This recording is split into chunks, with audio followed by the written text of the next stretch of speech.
Okay, so hi Mary, how are you? Hi, Nizam. Nice to meet you. Nice to meet you too, and thank you very much for giving me this opportunity to interview you. Oh, my pleasure. Absolutely. Okay, so friends, we have Mary Aspinwall here. Let me brief a bit about her. Mary is a classical homeopath registered with the North American Society of Homeopaths. She has helped thousands of people return to health since she began her practice in 1995. A long journey. Mary studied Yes. at the College of Homeopathy in London and is a graduate of the Dynamis School of Advanced Homeopathy, the world's leading organization involved in testing new homeopathic remedies.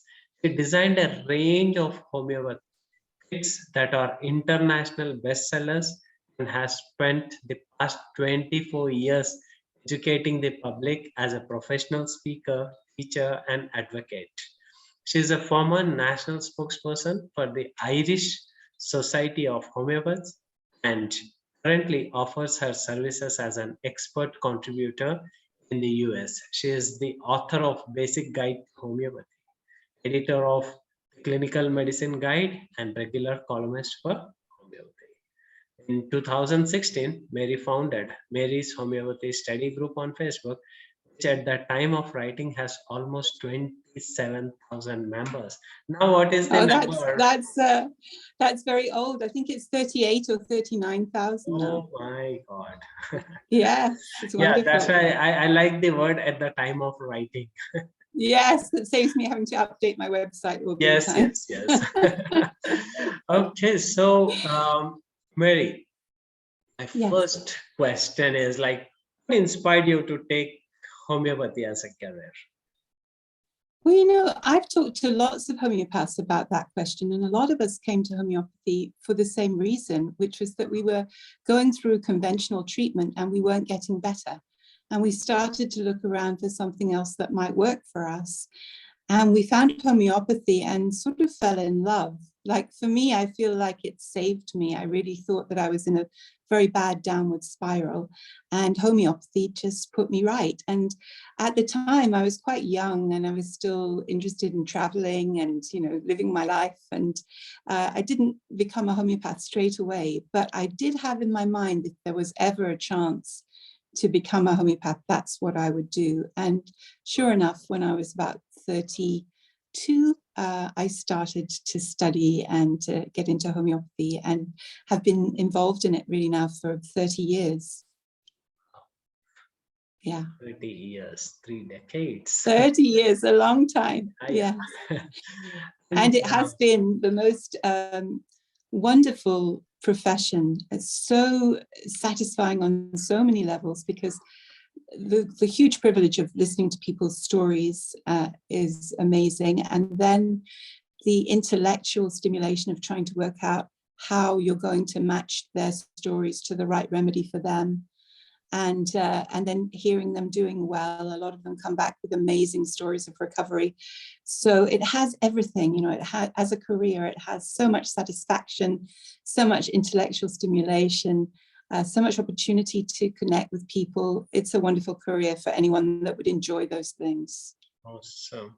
So, you know how I came to know about homeopathy, Mary?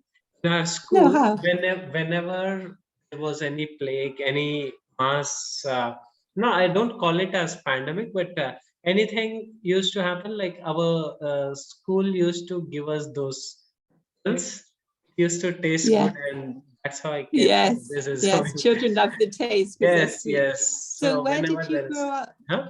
Where were you growing up that they had this wonderful approach?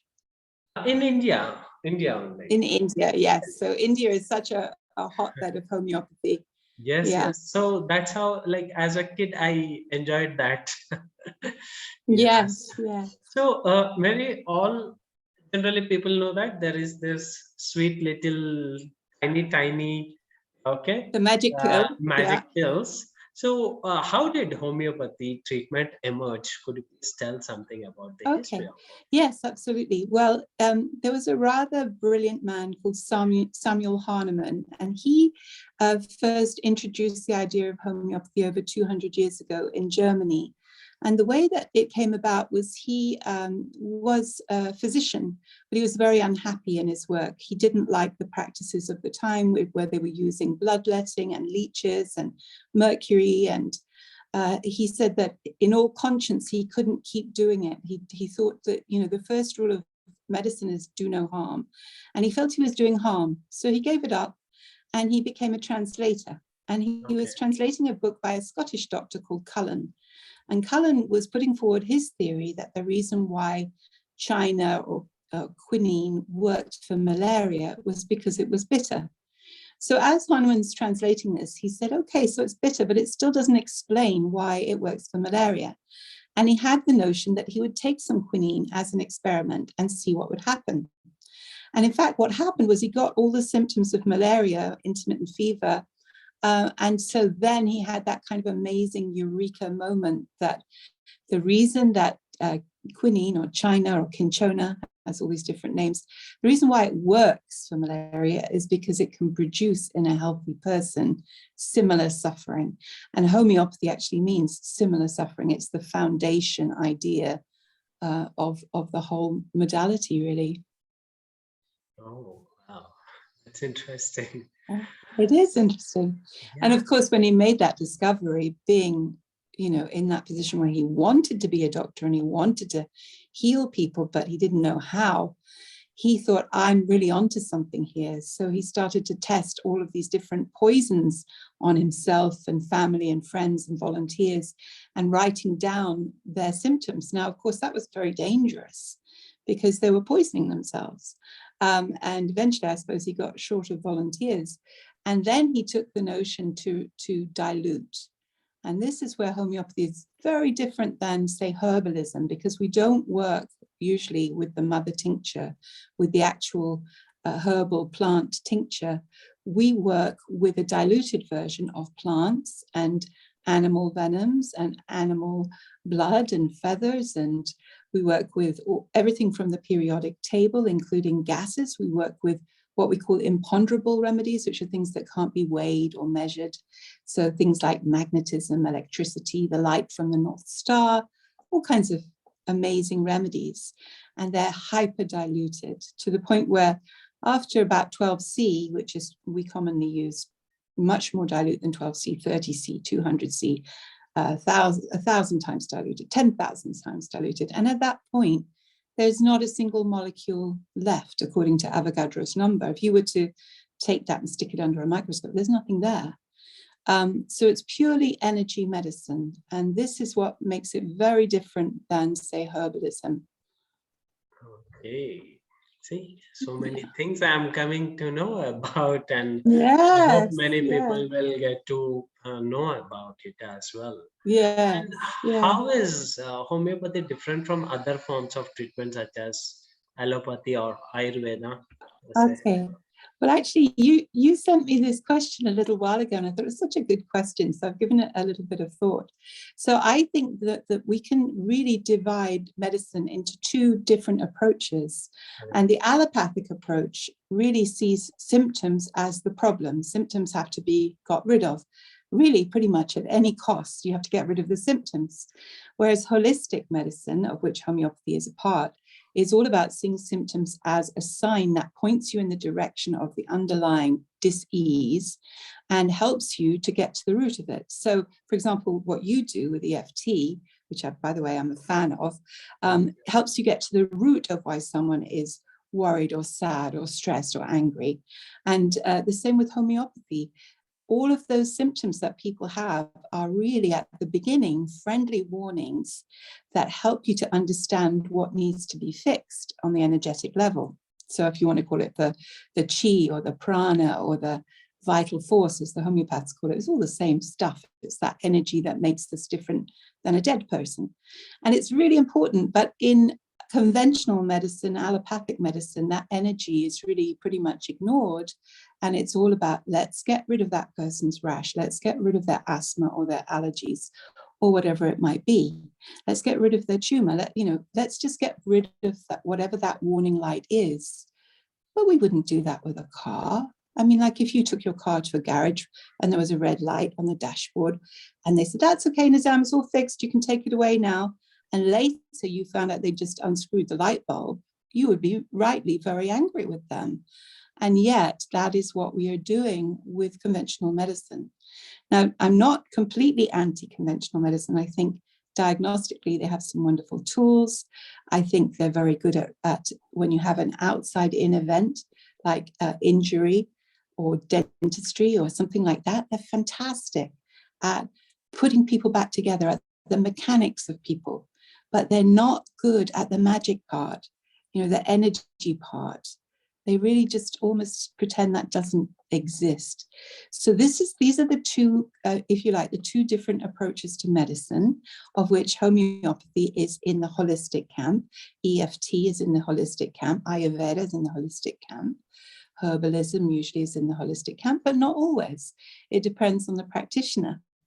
Is the practitioner thinking with a holistic mindset, or are they just trying to get rid of your symptoms? So if you're thinking of working holistically and you're interviewing someone and seeing if you'd be a good fit to work with them, there's very good questions to ask around, what do you think symptoms are? What's your attitude to symptoms? How do you approach them? And if they say, oh, don't worry, I can get rid of that rash for you, you should have alarm bells ringing, because you don't necessarily want them to get rid of your rash. In homeopathy, we have this idea of the direction of healing or direction of cure, but I don't like that word cure. It's a little bit, you know what I mean? It's just not a very accurate word, but direction of healing is good. So if you suppress someone with a rash, usually what happens is later on they'll get asthma or some kind of lung complaint, or they'll get problems with their bowels, or maybe something will happen with their mucous membranes, because what you did was you drove the whole thing inwards. Whereas holistic medicine is, let's have everything out. Same with the FT, let's have it all out. Let's see what's going on. Let's clear the decks, So this is one major difference. And I think if I had to think of another major difference between holistic medicine and allopathic medicine, it's that we set the bar much higher than getting rid of symptoms. Now, of course, when you get to the root of symptoms, you can get rid of them very effectively and often forever. But that's not it. That's not the be all and end all. The idea is that we want people to be full of joy, to love their life, to lead the kind of life that makes them feel great, to follow their dreams, to look after their bodies, to love their bodies, to put good food in their bodies and not want to hurt their bodies.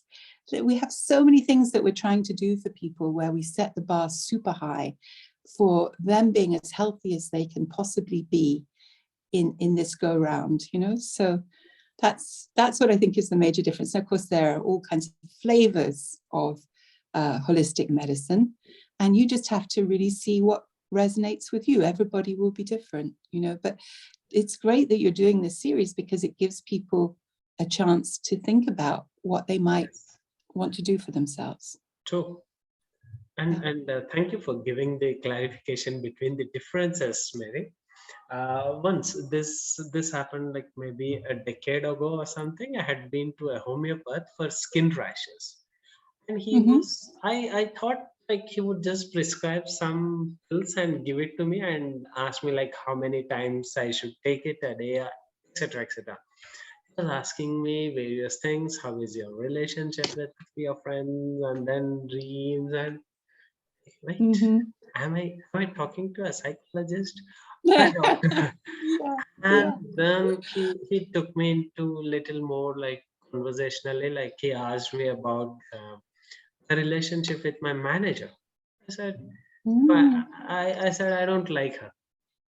Then he dig up somewhere conversation. Then I said this, that, how professional and okay. And then again, just after that certain incidents, did you observe that you are getting these skin rashes? I said probably coincidence and all that. No, I said no, that is where is the thing. Then since then he gave me the medicines and it worked amazingly. I was like, wow, Yeah. this guy Yeah. is talking about something else altogether. Yeah. Yes. And so, it's even the clues are there in the language, because probably you might have described that rash as an angry rash because it was red and hot and inflamed. And we know that rashes often happen when people's liver is under stress or when they're angry and upset, because the liver is the organ that holds that emotion of anger. So he was trying there to take you to the root. And that's a good homeopath. Like, you might have gone to a homeopath that was more, so I say I'm a classical homeopath. And what I mean by that is that there are some homeopaths who consider themselves practical homeopaths. And they look at symptoms and they get rid of symptoms, but they don't necessarily always care so much about where the symptoms coming from. So it's a bit of a sticking plaster job, but I think your homeopath sounds like, was it he or she? It was he. He was really interested in everything about you and what was going on in your life and what could have precipitated the rash. So that's holistic thinking. That's what you want when you go to find your practitioner. Amazing. Yeah. So something I keep hearing that homeopathy is not accepted worldwide. What is the reason, Mary? What is the reason? Well, I'm sure there are lots of reasons. One reason, I think, is that there is a little bit of a monopoly situation in terms of medicine, where the allopathic camp, if you want to call it that, feel that they are the only true scientific, safe medicine, and everything else is a kind of quackery. And unfortunately, there's a lot of money in allopathic medicine, there's a lot of money in pharmaceutical medicine, and there's a lot of power that comes with money, and that money is invested into the media.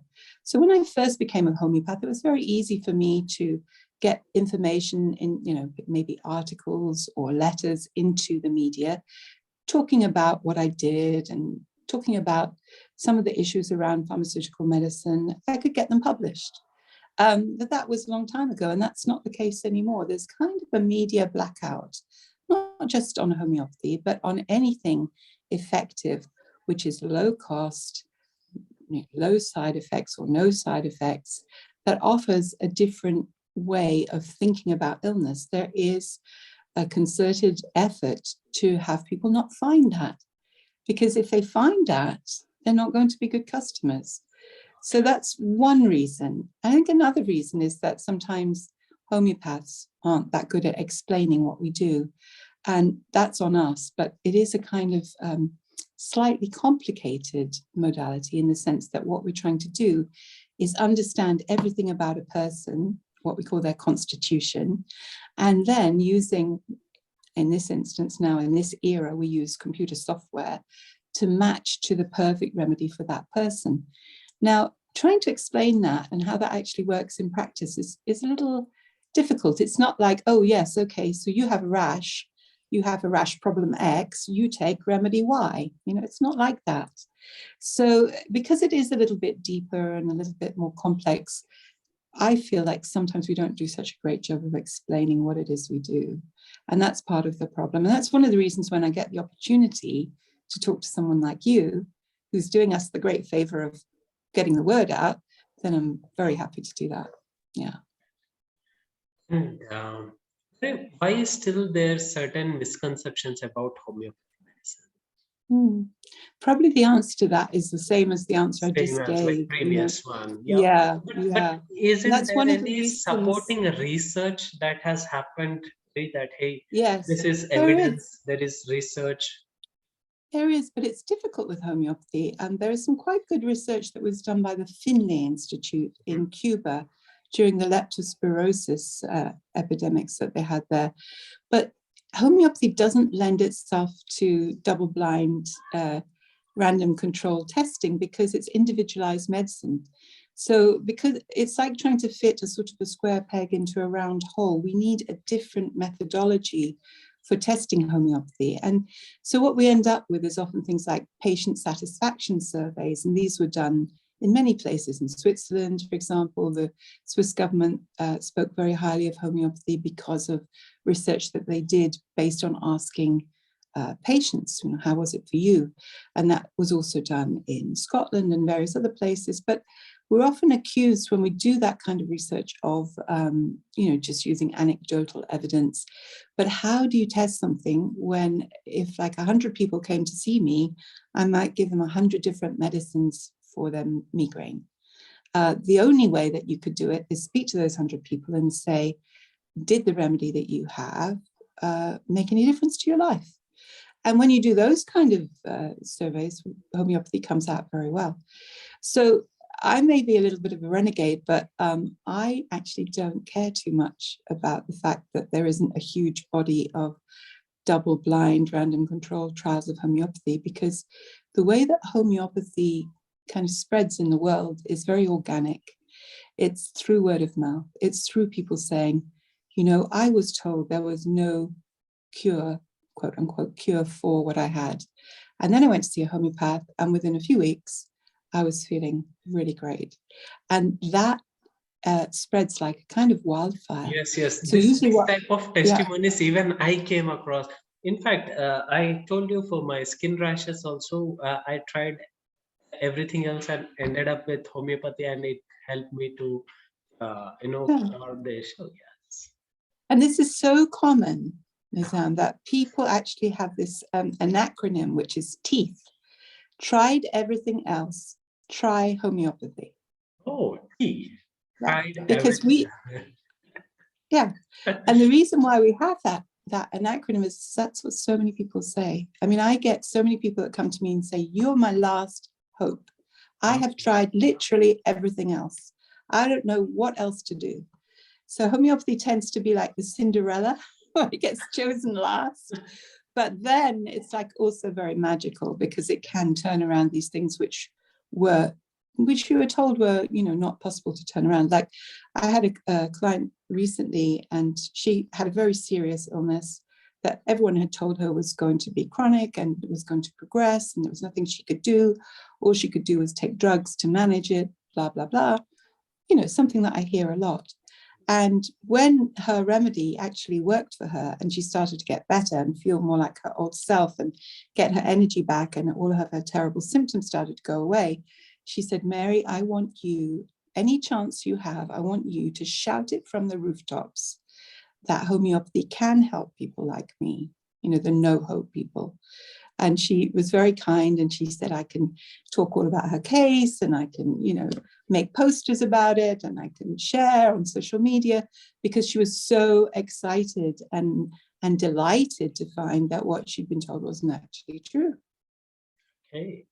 And this reminds me of an old conversation with one of my friends. He had been to a homeopath. There he met two old couples. So the old man told him, we visit this homeopath once in a month, and we just take this homeopathic pills to maintain our immune system. And we have been doing it from the past, I don't know, several decades, and till now we don't have any health issue. So do you also come across such clients as well, who just want to maintain their immune system and take it? Yeah, everybody's different. I mean, everybody has a different kind of practice. Now, what's happened with my practice is that I get people like I just described, who often are at the end of their tether and they don't know what else to do. And what I try to do is I make an agreement at the beginning with them, and I say, let's set this intention. Now, it may not be possible, but let's both set this intention that we will work together. And usually it's for like 4 to 6 months, and it's about 4 appointments. And I said, let's set the intention that by then you're going to be at least 80% better. And very often, not always, but very often, we do manage to do that. And I think there's something as well about setting the intention. And my intention has always been, I don't want to be like a New York psychiatrist where I see the same people over and over and over every week. Okay. No, I don't want to do that. Okay. So I want to get people to a place where they feel confident and they know their remedy, which, you know, what happens is once you've found a good remedy, you stick with it until the situation changes, until a new bunch of symptoms present or a new situation presents where the remedy doesn't work anymore. And then I say, okay, if that happens and you've tried repeating your remedy and it doesn't work anymore, then you come back to me. So in other words, I don't have people come back to me every month to say, hey, I'm doing great, because I'm too busy. So they just come back to me when they're stuck. Okay.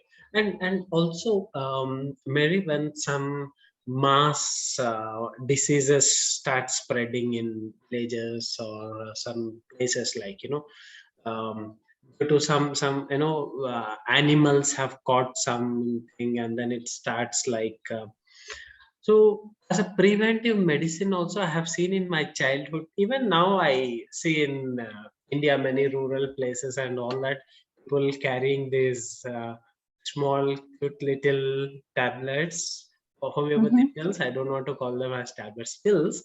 They carry it Yeah. and they take it as a preventive medicine also. So Yeah. is it like it is helping for cure, and it is also helping as preventive medicine? Well, yes, I think sometimes we're a little overly anxious, Okay. and so they get into the thing of where if you get into prophylaxis, which is taking a medicine to prevent you from getting something, that makes sense to me if you're in the middle of something in your area where everybody is sick. Yeah. But it doesn't make sense to me if you're doing it with no threat. Okay. So thank you for clarification. Well, that's just my opinion. There are other people who say, no, you should be taking things whether or not there's any immediate threat, or you should be giving your children these things whether or not there's any measles or whatever around.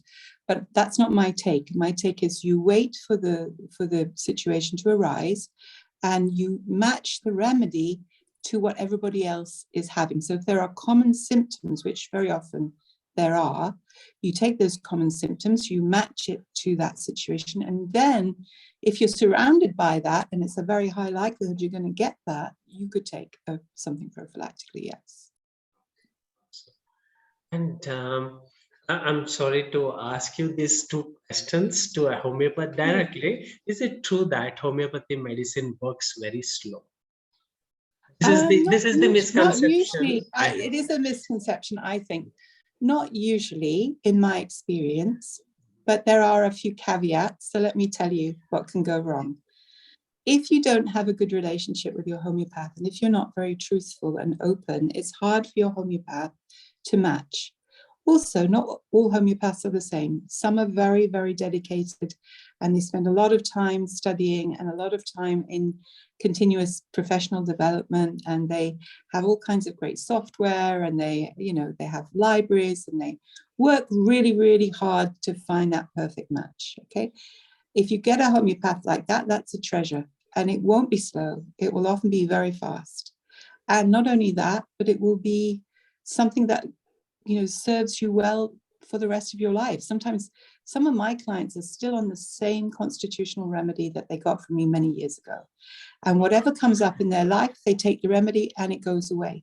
So it's like the best health insurance you could possibly imagine. Now, can it be slow? Yes. Let's say you have somebody who doesn't have a good relationship with a homeopath, doesn't share enough information, isn't very observant. Homeopath doesn't do a good job of matching. Well, you could be in that loop for a long time.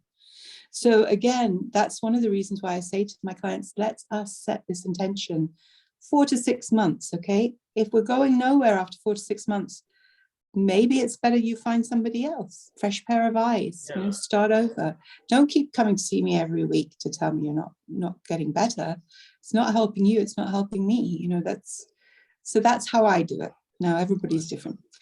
And can it be slow? Yes, it can be slow. If, for example, you have been ill for decades with a chronic illness, please be realistic about how long it took you to get where you are and how long it might take you to get out of where you are.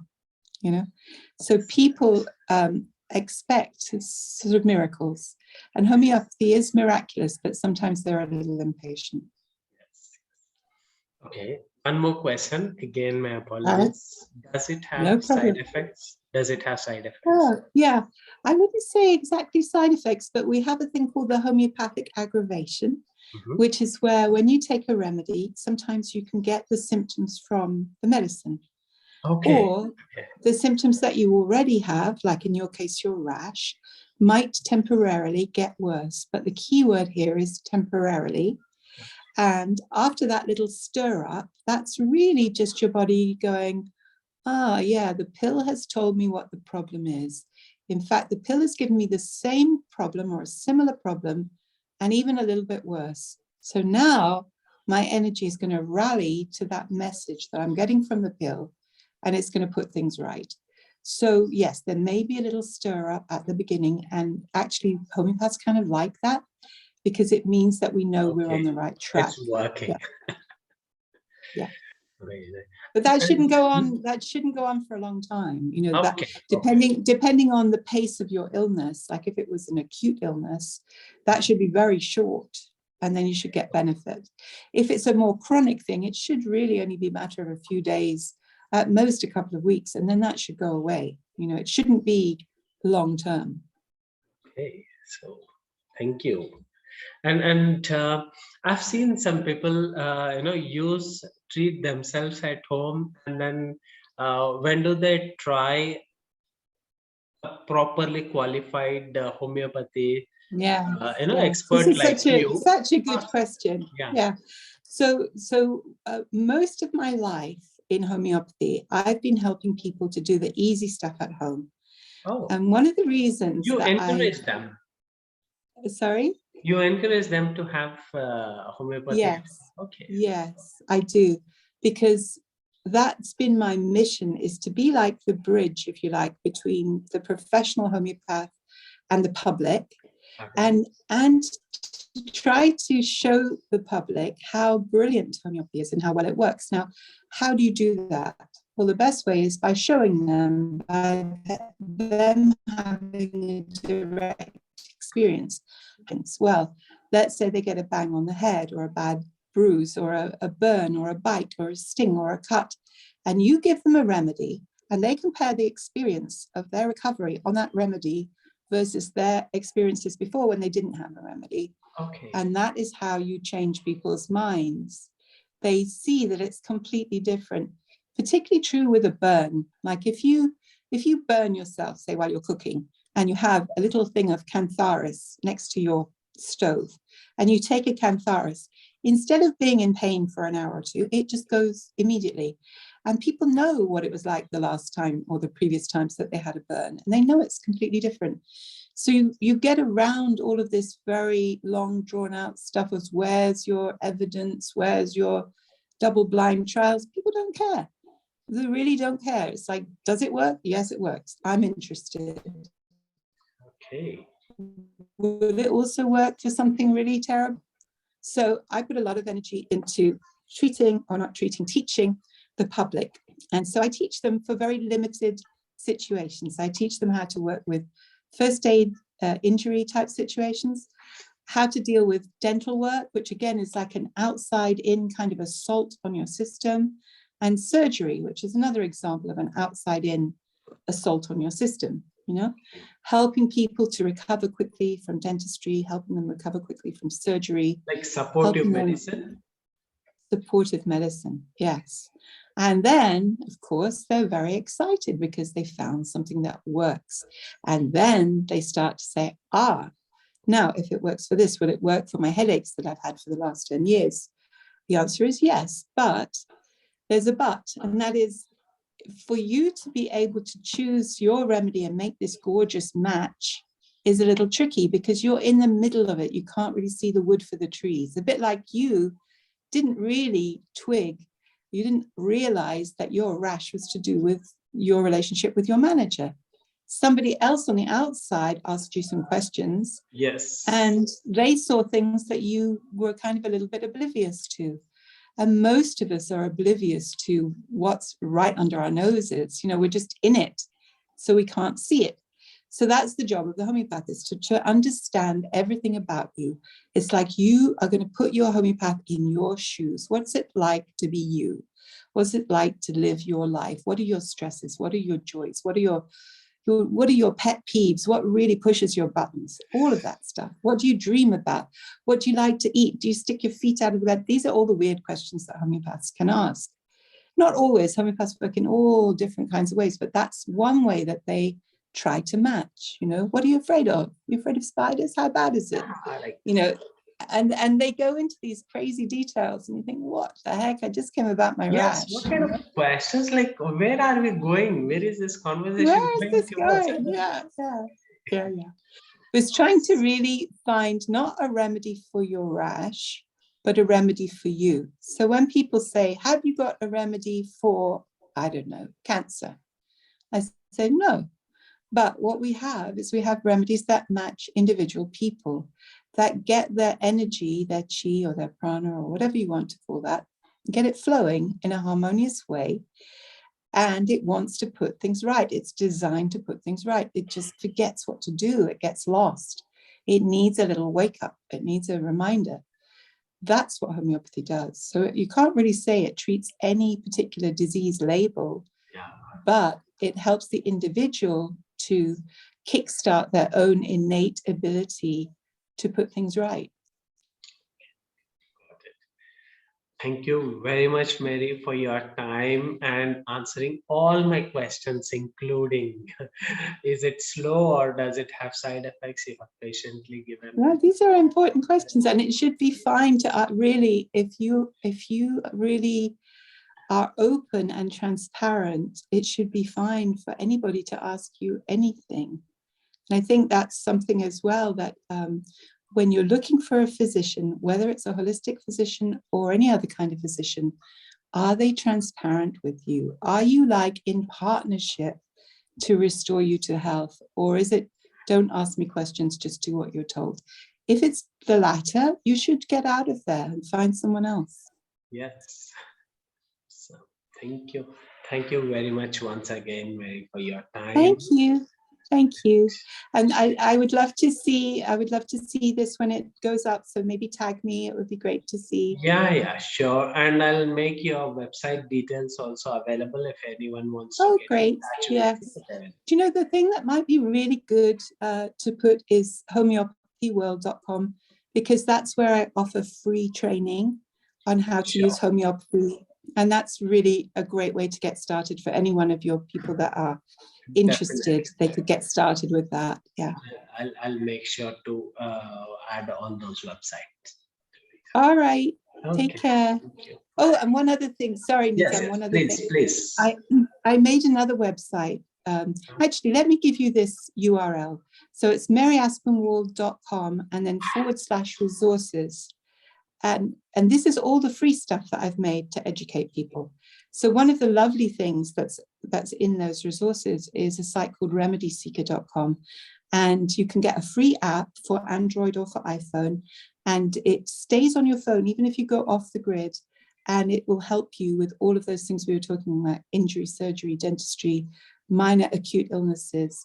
So you'll have it all on your phone, and it will start to teach you how to look after yourself for free.